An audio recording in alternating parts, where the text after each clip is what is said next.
Welcome. So last time we have finished by discussing what it means for one cellular automaton to globally simulate another cellular automaton, given they are both in the same dimension. And this is the recap of what we stated, is that B globally simulates A if and only if A is in some sense a computationally reasonable factor of a computationally reasonable subsystem of some computationally reasonable geometrical transformation of B. And in particular, the geometrical transformations we allowed were some time delays, shifts, and packings. The computationally reasonable subsystem that we allowed was a subshift of finite type, and the computationally reasonable factor was realized by a factor map, which is a cellular transformaton of some packed spaces. So just to kind of remark, this is a definition which covers most of the known cases from the literature, and it works well. But by no means am I saying this is the only reasonable way to define that one cellular automaton can globally simulate another one. In particular, you could choose some other representations of computationally reasonable, depending on the context that you study. So I would like you to see this more as a general, let's say, design strategy of what should happen if you come up with an example of two cellular automata simulating each other in a way that's richer than this. You just have to make sure that it is not the translation mappings that do the simulation, that it is the cellular automata that do it. And in some sense, in the literature, you can find different variants of this definition. Like for instance, you can also allow to not only take a geometrical transformation of B, but to take a finite Cartesian product of some different geometrical transformations of B. And then you get a slightly nicer algebraic structure from the relationship, but it has also some properties that you might not like. Or alternatively, you can allow B to not simulate directly A, but some geometrical transform of A. Like for instance, you can say that B simulates A if B simulates every kth step of A. That also has some nice properties. For instance, all nilpotent cellular automata become equivalent with respect to global simulation. But then it also has some undesirable properties. For instance, we would like the following property. If we all collectively agree that von Neumann self-replicating CA is a non-trivial case of self-replication, it would be nice to have that every CA that globally simulates the von Neumann CA also somehow satisfies conditions of non-trivial self-replication. But if we allow to pack A and to only look at every case steps of the iteration, we can kind of coarse grain the whole self-replicator into a single cell that will just kind of spread along the grid on this very high level resolution of our observations, and then somehow the system that might be able to simulate von Neumann self-replicator on this level might not have the property. So this is just to illustrate what are the options. And another nice remark is that we kind of really went into the depth and details of cellular automata when we discussed the geometrical transformations and the computationally reasonable choices. But if we look at this relationship defined like this, you can see that it could reasonably be extended to other dynamical systems, which all have natural notions of factors and subsystems, and it is up to you what is the reasonable set of computationally reasonable notions of that you will consider. And lastly, I think what is nice about the global simulation is that it really allows us to relate dynamical properties of systems to their computational capacities. In particular, it also, once we have actually formally defined this, it allows us to show negative examples. So we can identify classes, dynamical classes of systems that are unable to be globally universal. So I will show you one example of this, which is dealing with reversible computation. So the theorem is that no reversible cellular automaton can be globally universal. And it would actually hold with respect to any flavor of this definition you choose. So no reversible CA is globally universal.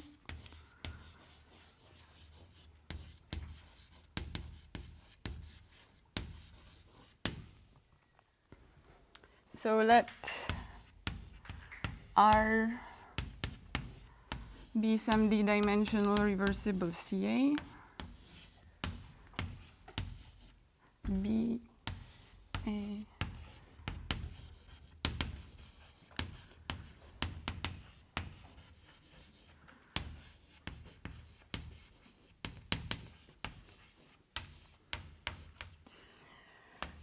and suppose for contradiction that it can simulate a very irreversible CA.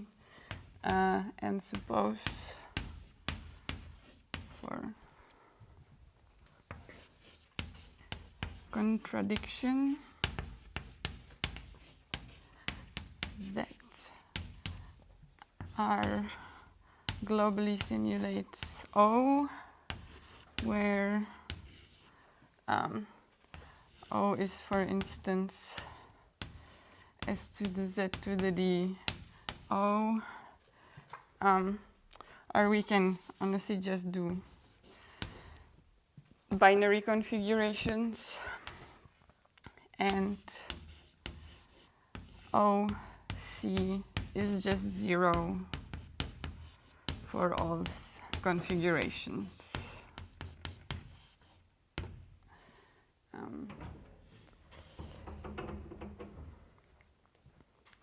So let E from 2 to the Z to the D to S to the Z to the D be the witnessing encoder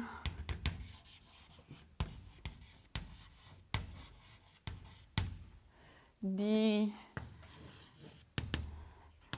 a partial map in the other direction, which is surjective, be the witnessing decoder, and V the shift vector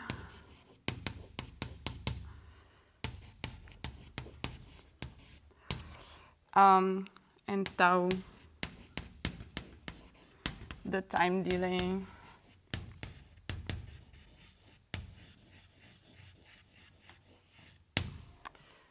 So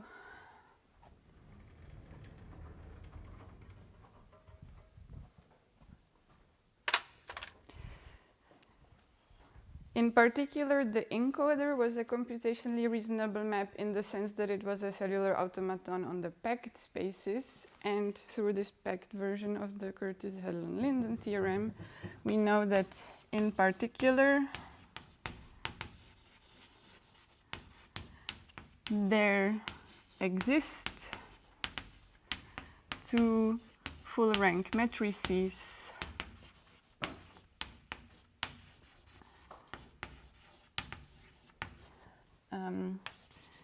M1 and M2 that are d by d, such that E commutes with the corresponding shifts, so such that E sigma M1 times W is the same as sigma as E sigma M2 times W for all W. So that's just from the definition of global simulation. So we will call C from some configuration space M1 invariant if it is invariant under all shift vector that is in the image of M1. So if sigma of M1 times W, I should not write it as omega then, of C is C.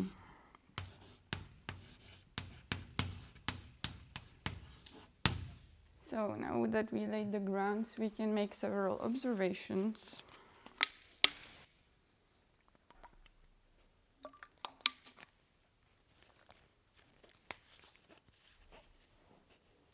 Is there any problem?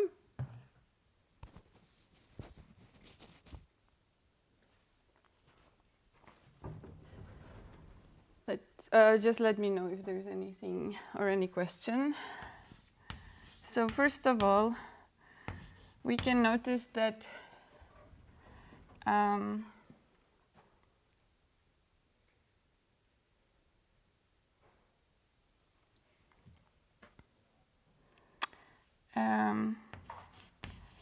so let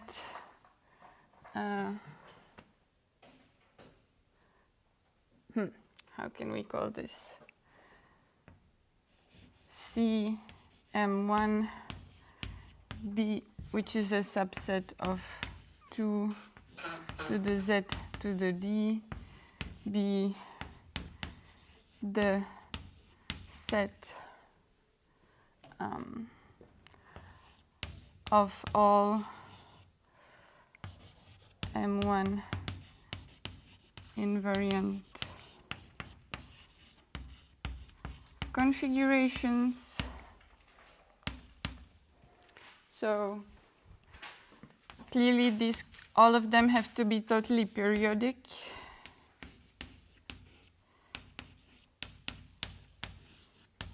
And they're actually finite. You only have finitely many values to specify in the parallelogram given by the columns of M1, and then you just have to periodically repeat those on the grid.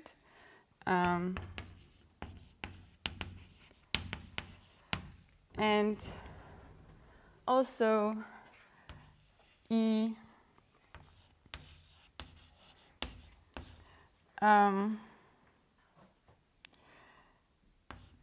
is a subset of CM2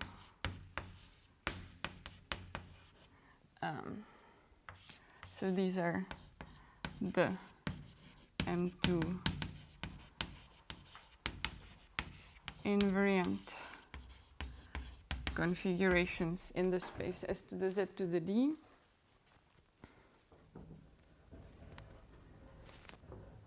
And this is mostly already it. So another observation we can make is that this is our geometrically transformed global rule of B. And if G was reversible, then clearly also this is reversible because it's still bijective. Is a global rule of a reversible CA. Or maybe I should have just written it as a bijection.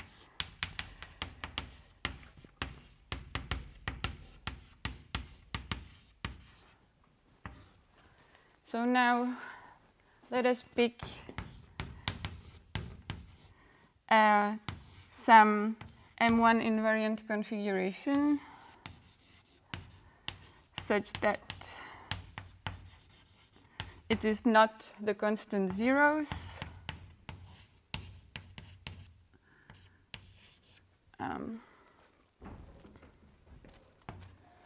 Then since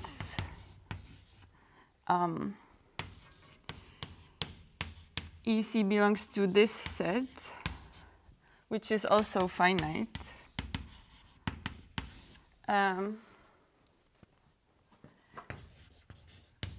And since a cellular automaton always preserves periodicity, which means that sigma v composed with g to the tau, let's just call this g tilde.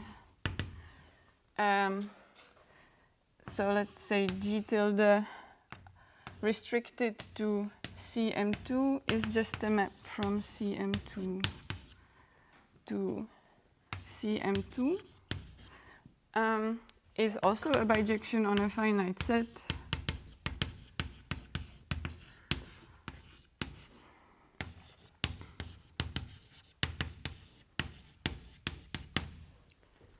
Means there exists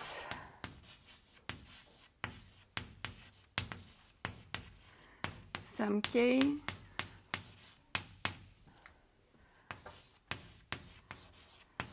such that g tilde to the power of k on this configuration is just the configuration itself.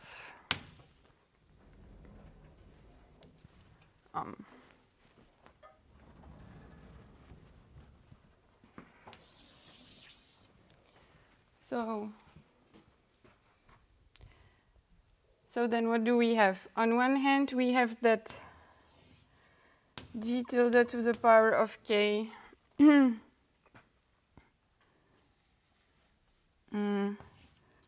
composed with E of C should just be f, or now we have O to the power of k of C. This is from the fact that B globally simulates this constant CAO. But then, even after one iteration, this already collapses to the constant configuration of all zeros. But on the other hand, from this, we just have that this is equal to D composed with E of C. And from the fact that E is a right inverse of D, this is just C, which we picked such that it's different from D.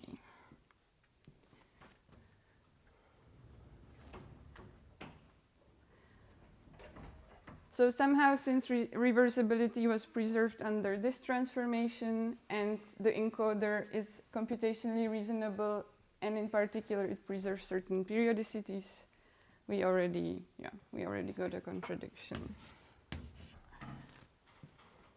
I will get back to reversible computation later. But now it is very meaningful to ask what other dynamical properties restrict this computational power of cellular automata. But for now, this is all about global simulation, and we will now busy ourselves with local simulation. So here it will be even much more present that I will not propose one single definition of local simulation that somehow rules them all. I would just like you to understand what are some basic design principles behind the choices in the definition, but you can again interpret it as a whole family of possible definitions based on the micro choices you make. So we will start by discussing what it means for one Turing machine to simulate another Turing machine in the sense broader than what we discussed with just how universal Turing machines simulate other Turing machines.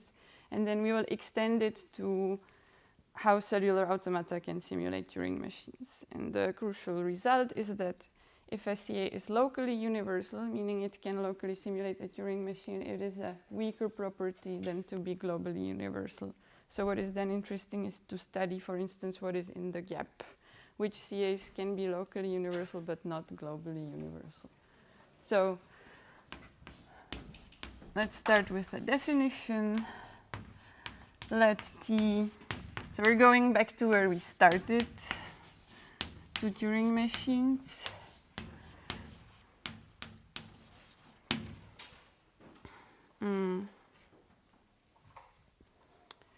So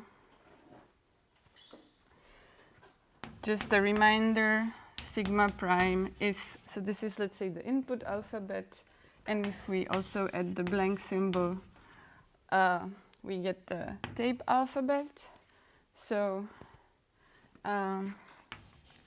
we can define the configuration space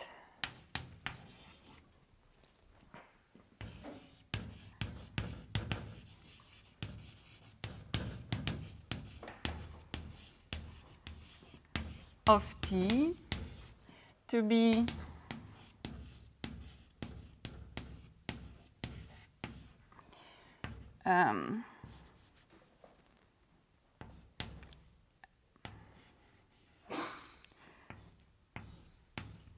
some sequence of tape symbols, then some state, and then some other sequence of tape symbols, where, what does this mean? So if we pick one particular configuration, we can write it as some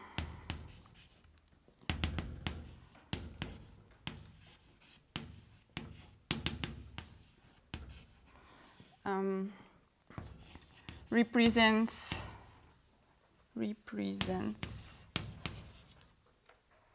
the following situation.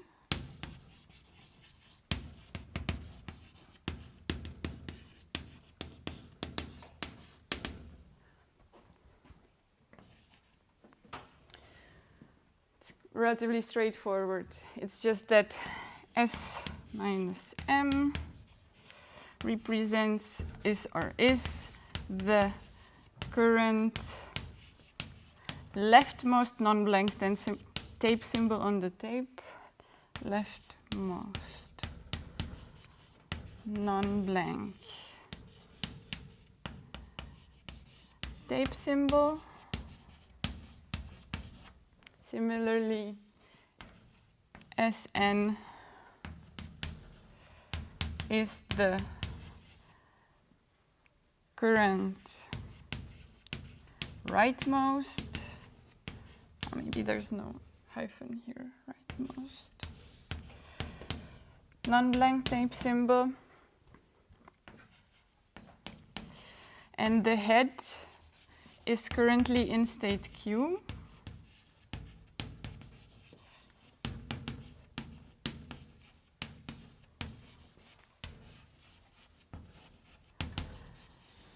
Reading the tape symbol as 0. So head is always looking towards its right. So we can also define the length of such a sequence to be literally the count of all of its symbols. So in our case, it's m plus n plus 2 plus 2. And in this way, we can interpret the Turing machine as a dynamical system which acts on this configuration space. This will make it more aligned with our vocabulary of comparing dynamical systems. In this way,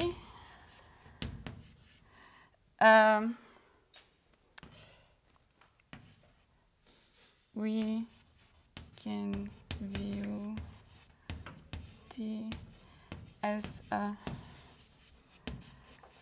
dynamical system which we will denote Ft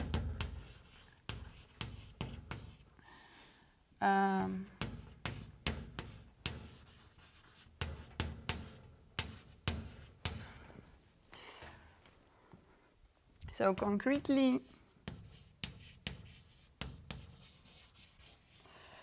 for,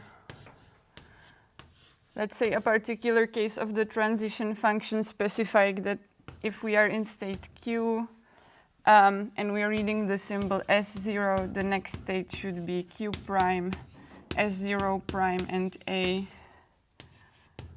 with A being one of the 3 possible movements. So in this particular case, we will have that if we apply ft to the configuration C, there will be 3 cases. So if A is just to stay in place, it is the most straightforward. S-1, we change the state, we change the tape symbol, and we keep everything else the same. This should be N. If A if A is movement to the left, then we will have S minus M to S minus 2. Then we have the head moving, which will now read the symbol S minus 1. Then we have the rewritten state as 0, and everything else is unchanged. And you can now all guess the last case is when we move right.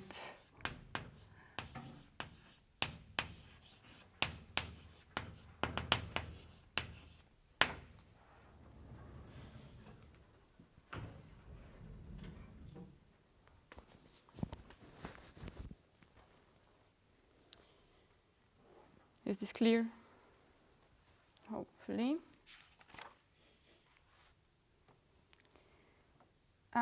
So, if we naively remembered the definition of global simulation, specifically the weaker form, so naively,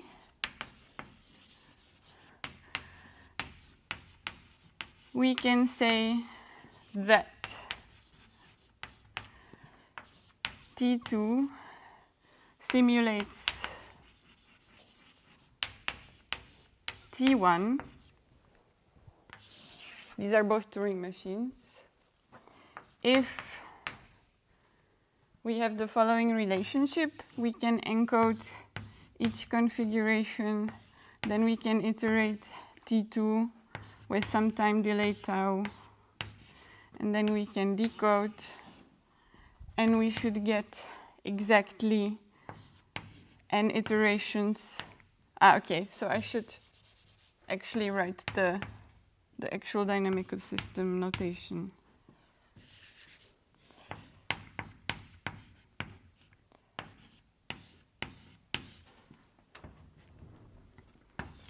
For some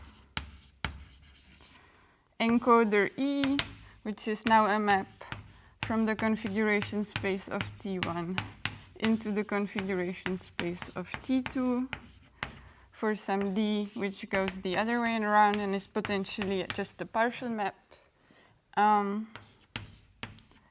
onto T1, and some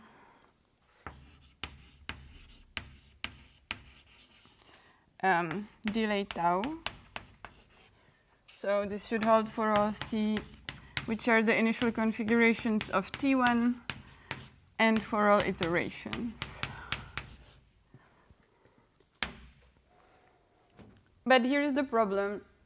First of all, it will be very tricky to specify what exactly should be the computational power of E and D, so that we don't encounter some pathological examples of very trivial Turing machines simulating potentially non-trivial Turing machines, or at least very trivial Turing machines being perceived as universal. And second of all, requiring now the delay tau to be constant is actually too restricting. So unlike the case of cellular automata simulating cellular automata, there is an extraordinarily rich amount of examples of one computational system simulating another one. So let me give you one example from which it is apparent that this would be too rigid. So, but requiring tau to be constant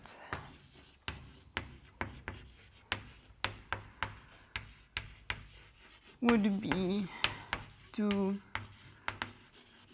rigid. So an example will be first through a definition. So when we defined Turing machines, we made some choices, arbitrary, of the fact that the Turing machine has a single tape and we somehow interpreted the outputs. There could be other choices you could make that would lead to other architectures, but they should all have the same computational power. One particular example is to consider Turing machines that now have 2 tapes. So in some sense, they could realize or they could compute certain problems faster, but they should not change the, let's say, what is computable and what is not. Okay. So a 2-tape Turing machine T tilde is defined by, again, a triple of some states, some tape alphabet, and some delta, where, again, is the state set, sigma is the input alphabet,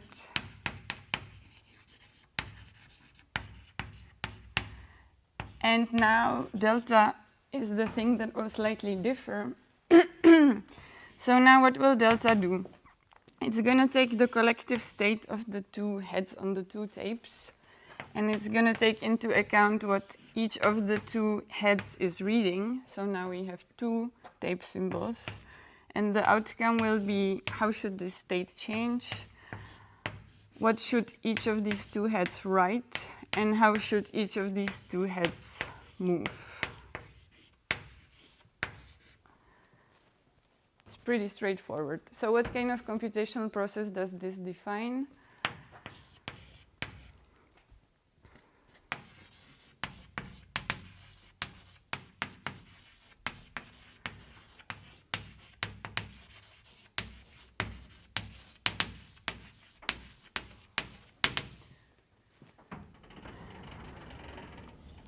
So on some input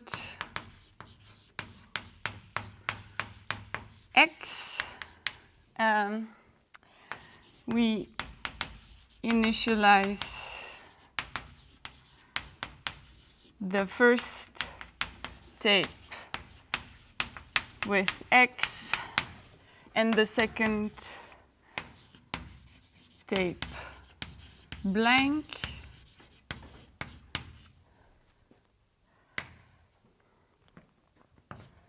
The first head positioned on the first symbol of x,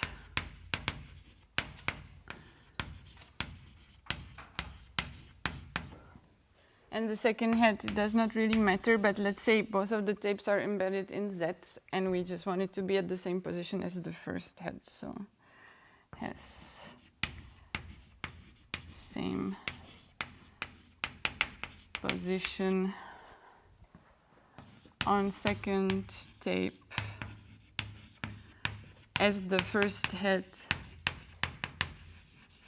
has on the first tape.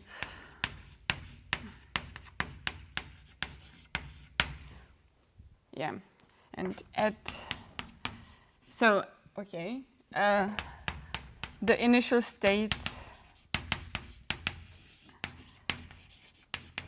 being some designated Q0, at each step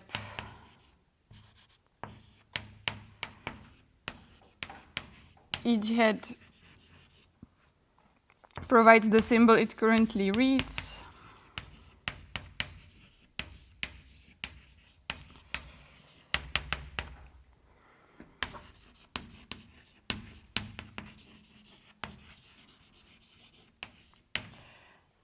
And according to delta, rewrites this symbol like each rewrites its tape symbol and each moves.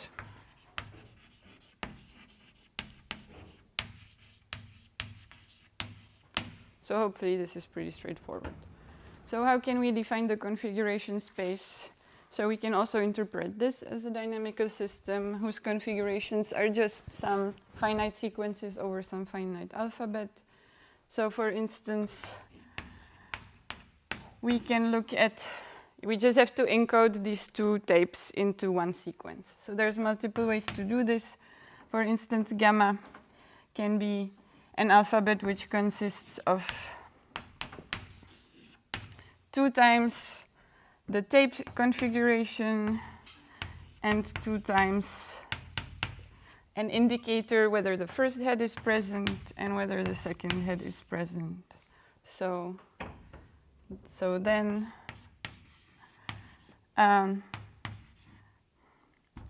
we can define the configuration space of this 2-tape Turing machine to live in the subspace of gamma star, where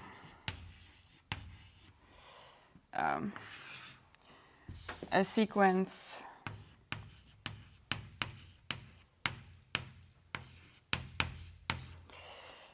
I don't know.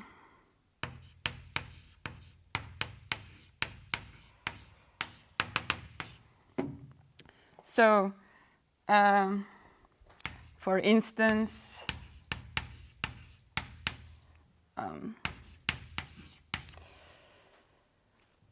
such a sequence would represent that the content of the first tape is S0, S1 all the way to Sn. The content of the second tape is S0 prime, S1 prime all the way to Sn prime. The second head is currently positioned over the symbol S0 prime, and the first head is currently positioned over the symbol Sn. So for this to be really a valid configuration, all of the remaining positions have to be 0. But don't we need also something to encode the state? Yes, exactly.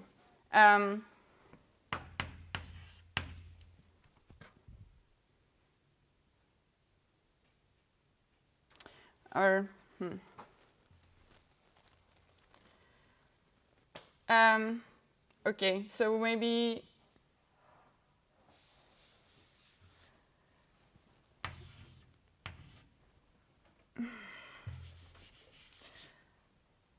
the easiest. I mean, there's about 1 million ways to do this. So for instance, we can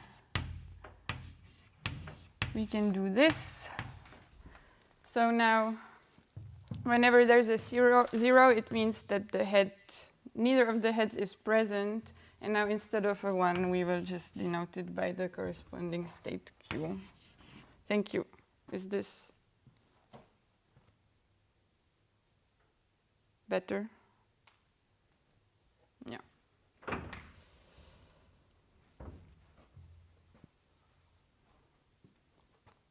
Yeah. So now it should not be a big surprise that actually each two-tape Turing machine can be simulated by a single-tape Turing machine. So without really knowing what simulation means, I'll just show this as an example.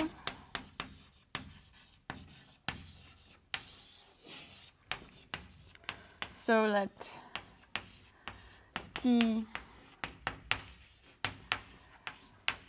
be a 2-tape Turing machine.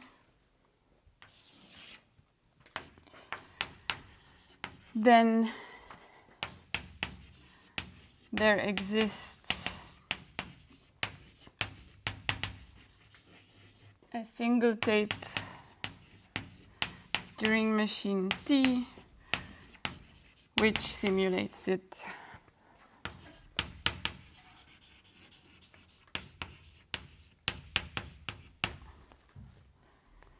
So in some sense, I think I'll just draw it, but we can choose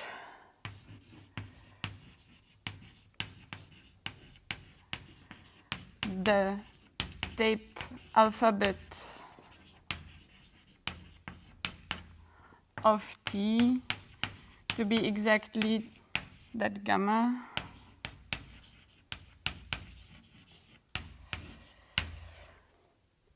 And what happens? Suppose we have some computational configuration of our two-tape Turing machine.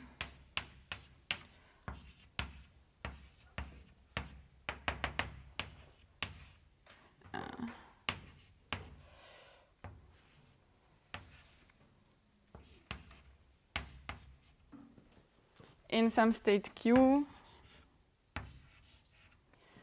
we can just encode this into this one tape where now one big tape configuration will contain S0, S0 prime, in this sense Q0, and S1, S1 prime, 0, 0,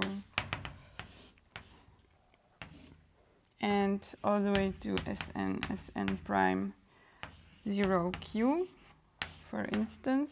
Okay. For the simplicity of my notation, let's do this.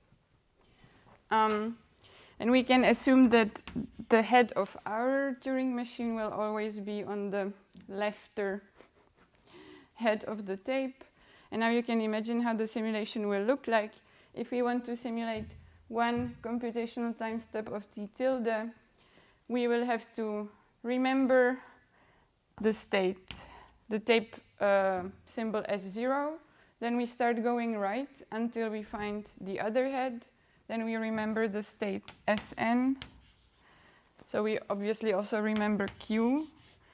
So now we have gathered all the data to look into the lookup table of this two-tape Turing machine. And now we just update this state accordingly. We move this head. Then we go all the way back to the lefter head. We update its position. We update its state. We update its tape symbol. So now it's pretty clear that in order to simulate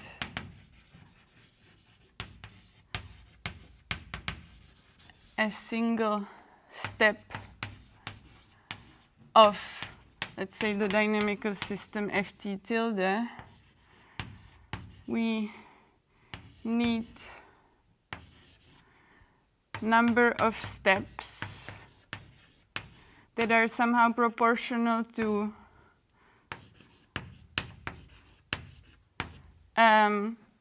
the distance between the two heads. So let's say this is the position of first head, and this is the position of second head. So in particular, it looks like now the delay should not be a constant, but it should actually be some simple function, some computationally reasonable function, which looks at this configuration and tells us how many time steps we should simulate the system ft in this case. So now we can proceed with the definition. We'll probably go a bit overboard, but then the next lecture can be shorter. So let T1 and T2 be Turing machines.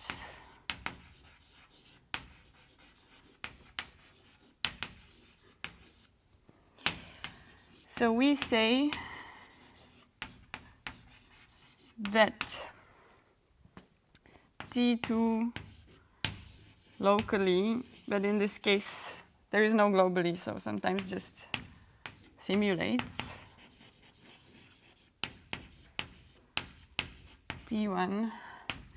So if there exist exactly the maps that we talked about before, so some encoder of this sort, this is T1.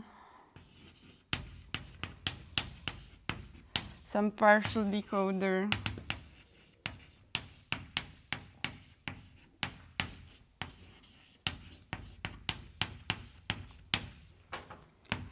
and some partial map tau, again from the configuration space of T2, which produces some positive integers. such that if we compose the encoder with arbitrary number of iterations, okay, I'll explain this in a second.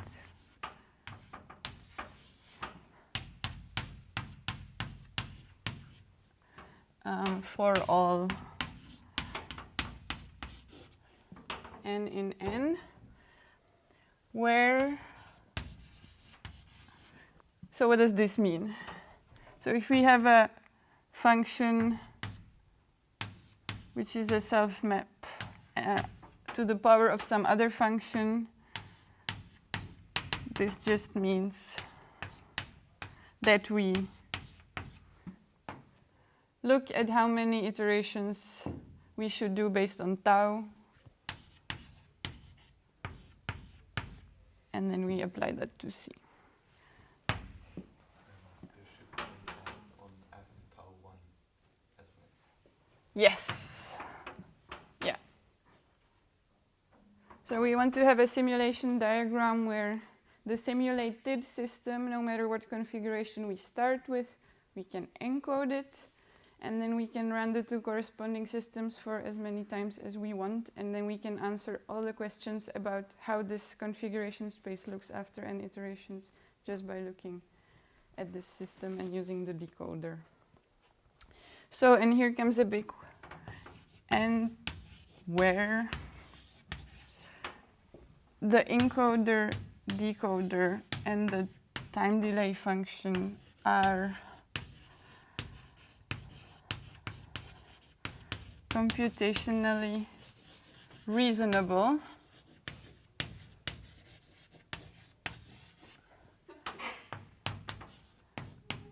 in the following sense.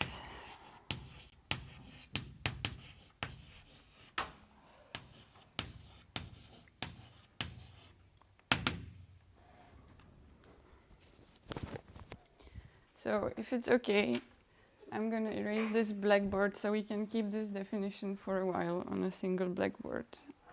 Yeah, so if you want to take a picture.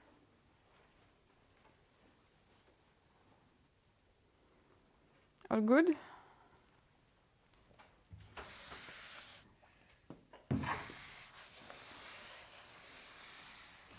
So the kind of situations we would not like is if the encoder and decoder do some computation that should have been done by the simulator, by the system that is simulating the given Turing machine. So intuitively, the maps should also be represented by some Turing machines. They should not be some uncomputable functions. Like if the function solves the Hutting problem, that's probably not the right choice. But that's not enough. I will show you an example in the next lecture. If that was the only condition on the encoder and decoder, the decoders could somehow still do all the iterations of F1 instead of F2. So somehow, yeah, we have to be able to bound somehow the time complexities of the encoder and decoder to hope that will be enough if we want to talk about universality specifically. So E is implemented by a two-tape Turing machine with input always being some configuration of T1 and with, so the input is always on the first tape.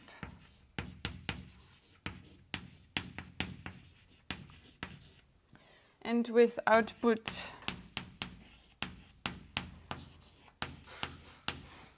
the one we want on the second tape.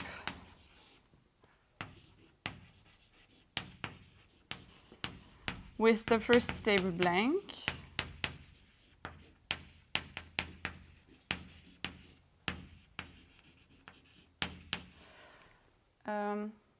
So in particular,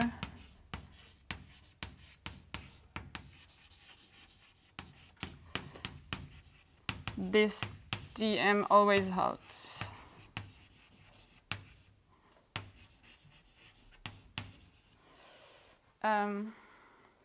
So we will specify the time complexity later. So similarly, D is a partial map which on its domain is again implemented by a two-tape Turing machine which receives input on the first tape and gives you output on the second tape with the first tape blank. So, which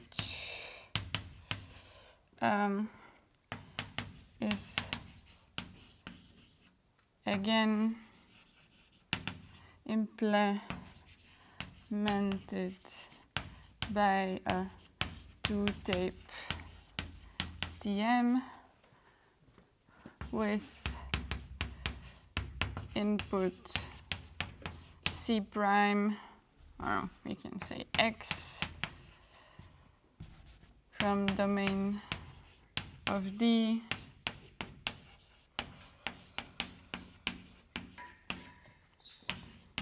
on first tape and output dx on second tape with first tape blank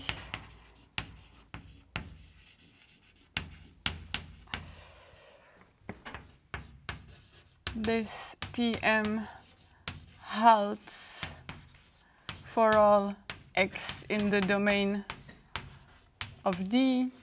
So if you put on its tape something that is not in the domain of D, the Turing machine need not halt.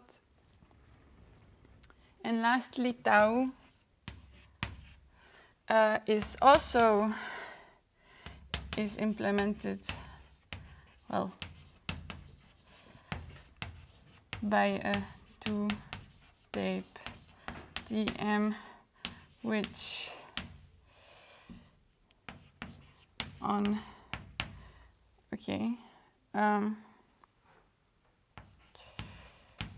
input x from domain of tau outputs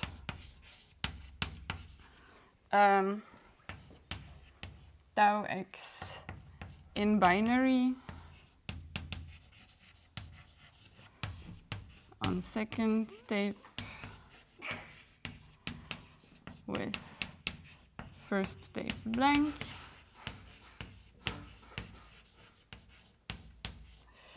And we want the domain of tau to be the same as the domain of the decoder.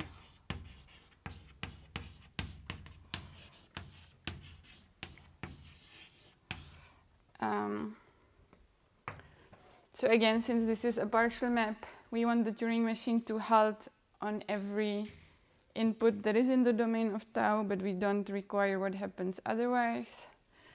And moreover,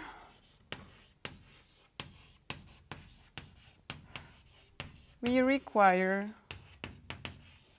the existence of a total computable function beta, which will give us the bound on the time complexities of these functions. Total computable function beta such that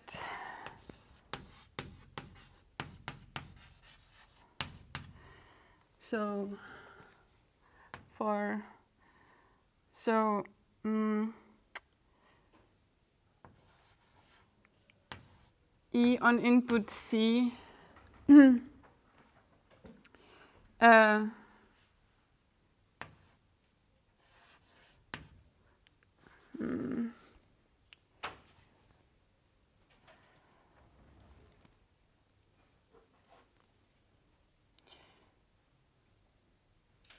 yeah, I should have somehow denoted the Turing machines that implement these.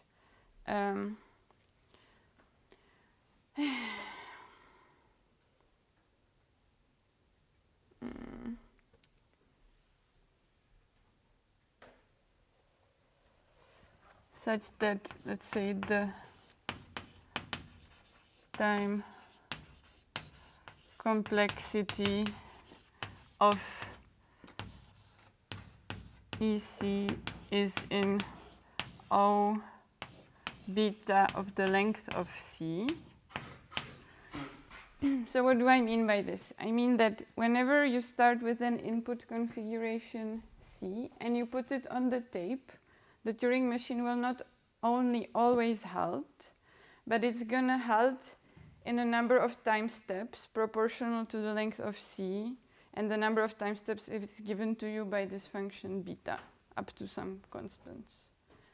And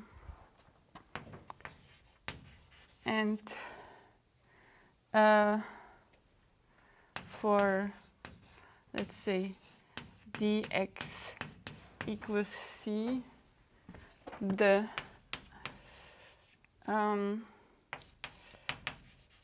time complexity of dx is in O beta length of C, and similarly for tau x equals something. Okay, we can just say and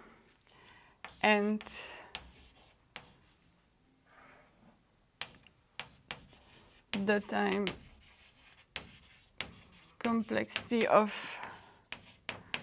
tau x is in also O beta of C. So this was a long definition, but I don't want you to remember this definition exactly. I just want you to understand that if you're not careful and you don't specify or you don't restrict these decoding or these mappings carefully, then it can lead to certain pathological examples of Turing machines that you don't want to be universal, that are actually universal. And this particular choice I show you, so you have a concrete example of this. We don't have a proof that would state this particular choice excludes all pathologies.